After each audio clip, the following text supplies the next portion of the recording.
सद्भावना बस hijacked. Oh my God. ये बस के अपहरण तो अभी अभी भइल है, फिर मीडिया वालन के इतना जल्दी कैसे पता चला?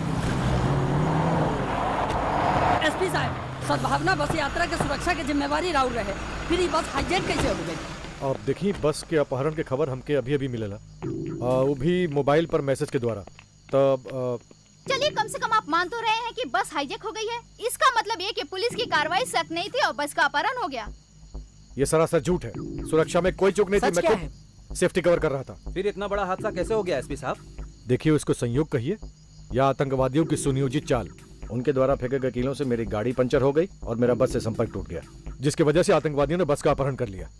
मतलब आप मान रहे हैं कि पुलिस सुरक्षा में कहीं चूक हुई है? सुरक्षा में कहीं कोई कमी नहीं थी, ये मात्र एक संयोग है। एसपी साहब, संजोग का नाम देके आप पल्ला नहीं झाड़ सकते। काफी बेगुनाह लोगों की जिंदगी दांव पे लगी है, इसका जवाब तो आपको देना ही पड़ेगा। देखिए, जवाब देने से मैं पीछे नहीं हट रहा हूँ, लेकिन ये समय सवाल जवाब करने का नहीं है। आप लोग भी मीडिया से हैं, चैनल से, आप लोग को भी चाहिए कि इस समय इस घटना को तूल न दे, नहीं तो जनता में रोष बढ़ेगा। एसपी साहब, कामे ऐसा भइल बा कि रोष बढ़बे करी और उ बस में विदेशी कलाकार भी बाणे। अगर उनकर बाल भी बाका भइल तो अपना देश के का हुई, राष्ट्रीय छवि के का हुई? बोली, अरे बा कोनो जवाब? अच्छा, ये बताइए कि अब आगे की रणनीति क्या है? क्या करेंगे रणनीति जान के? क्या करेंगे रणनीति जान के? जो मसाला आपको यहाँ से मिला है वो बाजार में खूब बिकेगा। जाइए बेचिए, जाइए खूब बेचिए और अपने अपने प्रेस और चैनल का नाम रोशन कीजिए। जाइए प्लीज, मेहरबानी करके जाइए। जैसा कि आप देख रहे हैं एसपी साहब, संजोग का नाम लेकर पल्ला झाड़ रहे हैं। ब्रेकिंग न्यूज, अभी अभी मिली खबरों से पता चला है कि उत्तर प्रदेश सरकार की महत्वपूर्ण 5 देशों की सद्भावना यात्रा बस का अपने प्रथम चरण में ही सुल्तानपुर और प्रतापगढ़ के बीच अपहरण कर लिया गया है। त्रिनाथ की जनता एवं राष्ट्रपति की ओर से सद्भावना बस अपहरण की हम घोर निंदा करते हैं। माननीय गृह मंत्री जी, मैं सूरी नाम के प्रधानमंत्री की तरफ से आपसे निवेदन करता हूं कि बस में जो यात्री फंसे हुए हैं उन्हें जल्द से जल्द आतंकियों के चंगुल से छुड़ाया जाए। गृह मंत्री जी, मैं पब्लिक ऑफ मॉरिशस की जनता एवं माननीय प्रधानमंत्री की ओर से सद्भावना बस अपहरण की घोर निंदा करता हूं। हमारा अपने ही घर में अपहरण हो गया। चारों ओर बस अपहरण कांड की भर्त्सना हो रही थी। दुनिया भर के टीवी चैनलों में ये खबर बार बार लगातार ब्रेकिंग न्यूज की तरह दिखाई जा रही थी।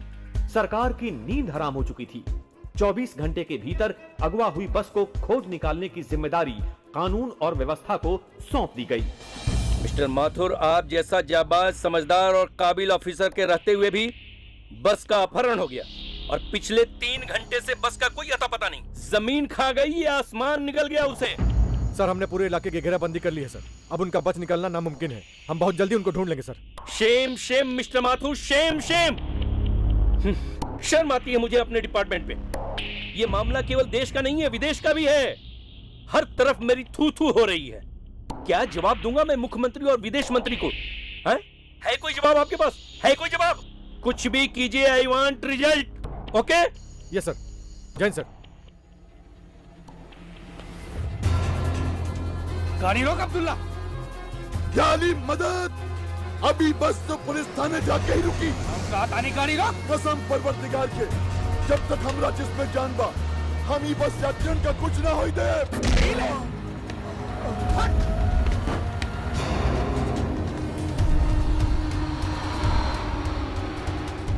आगे देखो, बाई तरफ एक कच्ची सड़क जाता। गाड़ी हो जा उतारता।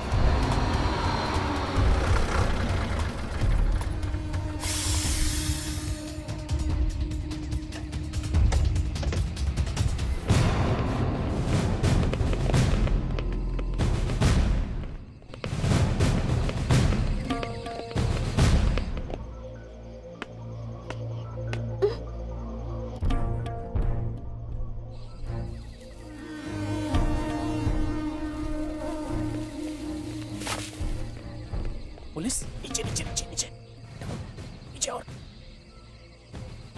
इधर आओ।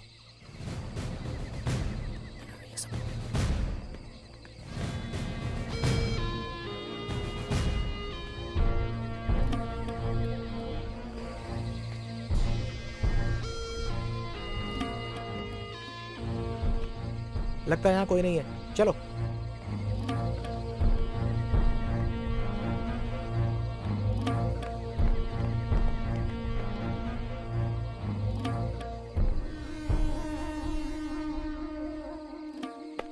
चला चला चला, बस में चला। ठीक बा।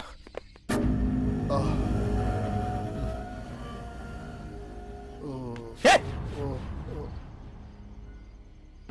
चल चल गाड़ी चल चल चल चल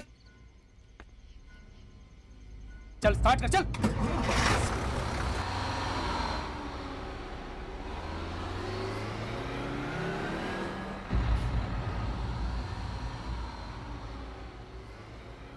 सामने देख।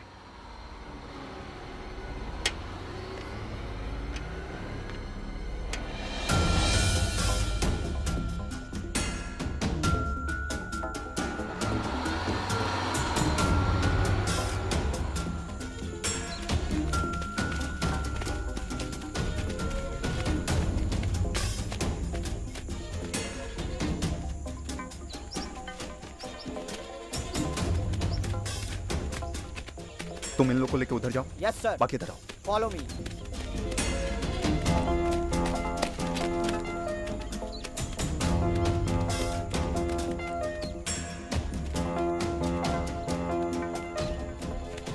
सरकार के निकम्मापन और अक्खड़ रवैया केहू से छिपल नहीं खे, जेकर सबसे बड़ा प्रमाण आज रउआ लोगन के सामने बा।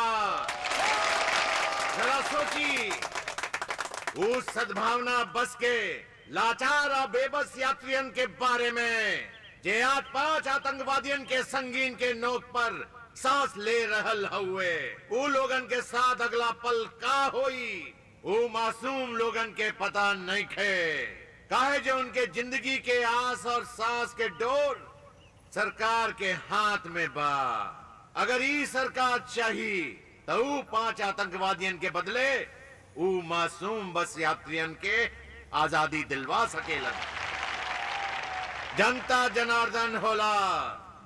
अगर आप लोग सरकार पर दबाव डाली तो ई 5 के बदले कितना के जिंदगी बच सकेला, फैसला आपके हाथ में बा। जय हिंद। संकटा प्रसाद आतंकवादियों के रिहा करा।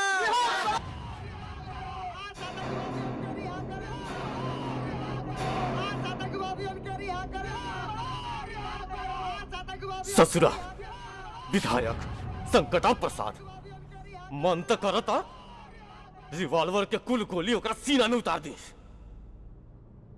शांत हो जा। ए समय धीरज रखे के काम हा। अरे का धीरज रखी, उस ससुरा हमनी के आतंकवादी बना देहलस। संकटा प्रसाद तोरा के तब ना छोड़ब। कोई केहू के आतंकवादी ना बनावेला, ऊ ओकर खुद के फैसला होला। और वैसे भी का कइले बड़े संकटा प्रसाद, जे इतना आग बबूला होता रहा, हम उनकर बेटी हई, यही से पूछत हई। बबुआ लागत है हाईजैकर और प्रीति में कोनो पुरान जान पहचान है। का कहले है तो हर बाप विधायक संकटा प्रसाद जानल चाहता रू तो सुना, रुंझुन के ब्रेन ट्यूमर हो गए। ओकरा इलाज खातिर डॉक्टर 25 लाख रुपया मांगत रहे। हमनी के पास कोनो रास्ता ना रहे।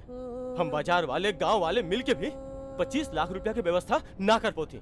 हरिहर काका तोहरा बाप से मदद मांगे गए तो हर बाप विधायक संकटा प्रसाद बबुआ से 25 लाख के बदला में ई बस हाईजैक करे के सौदा कैले। हमनी के पास और कोनो रास्ता ना बचल रहे। बस देखिए,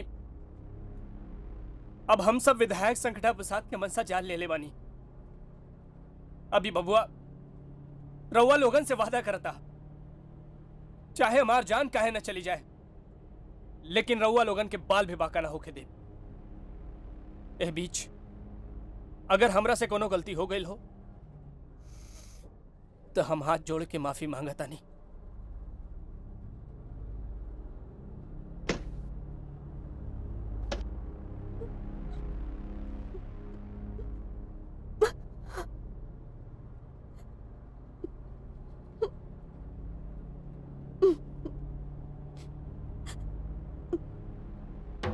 मिस्टर माथुर सर, जंगल को चारों तरफ से घेर लीजिए।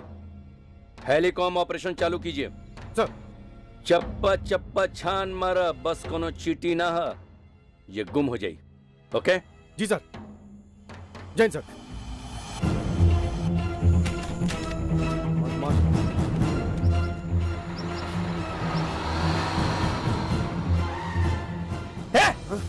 गाड़ी कहाँ रोकले से? बस आगे न जा सके, आगे खाई बा।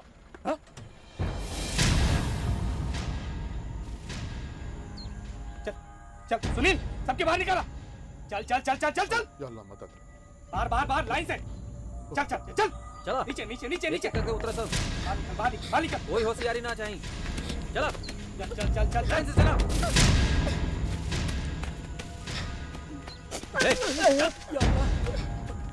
बहुत आनी चलेगी ना। चला एक एक लाइन से चला। दोनों होशियारी नहीं।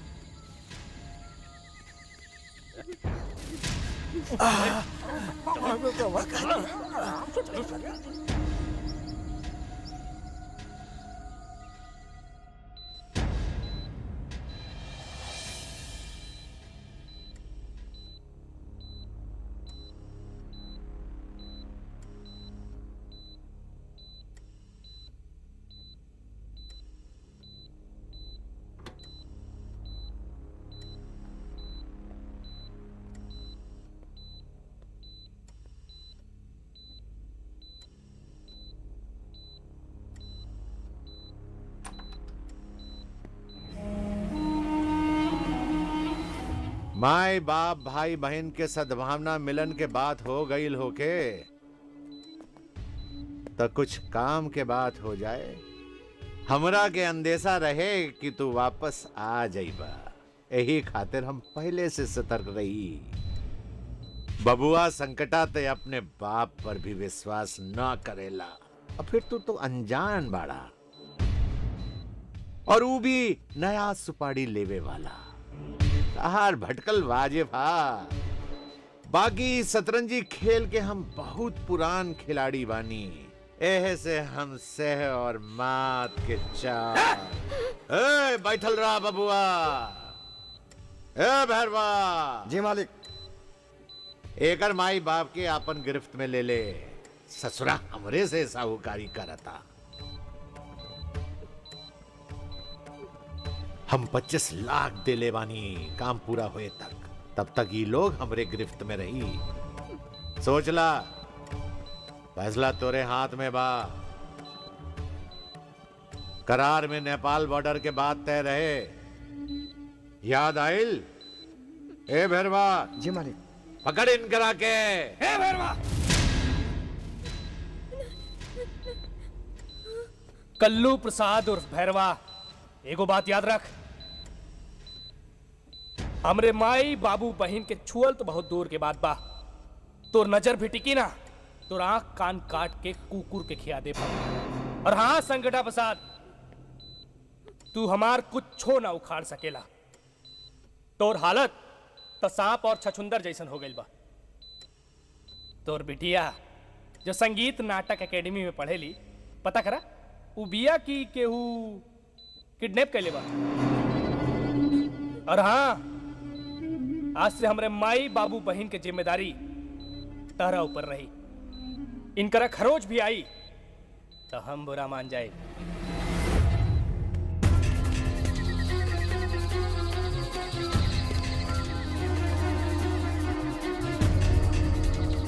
Come on.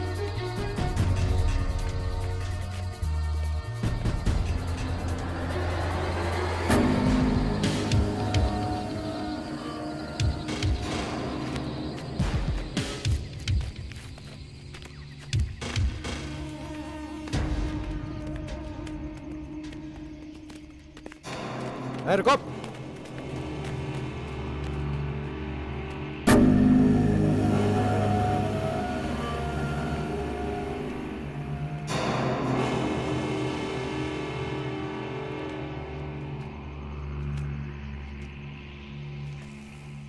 गन नीचे, गन नीचे।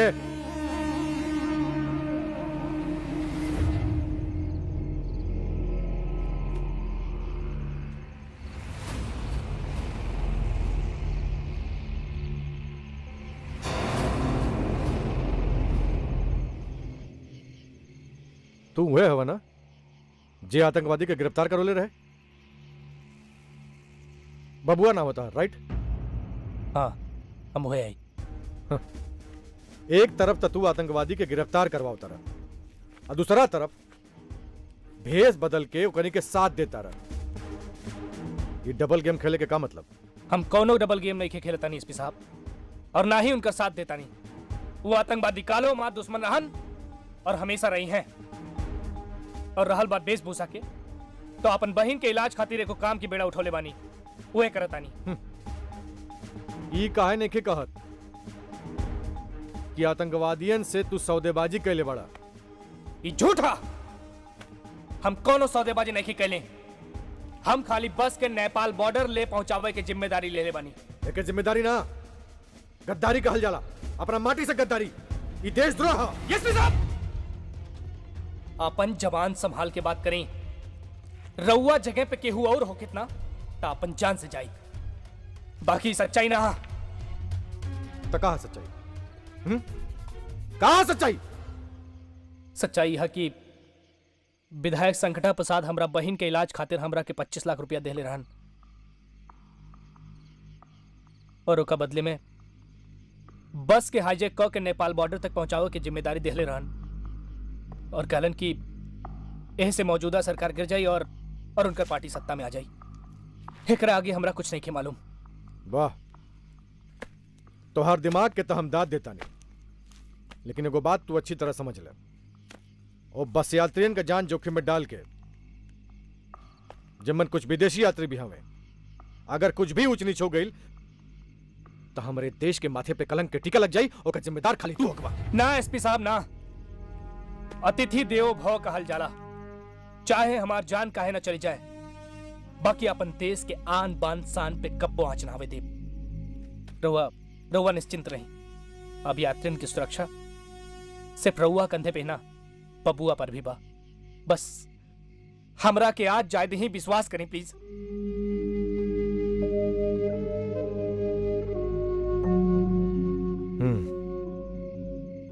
ठीक बा,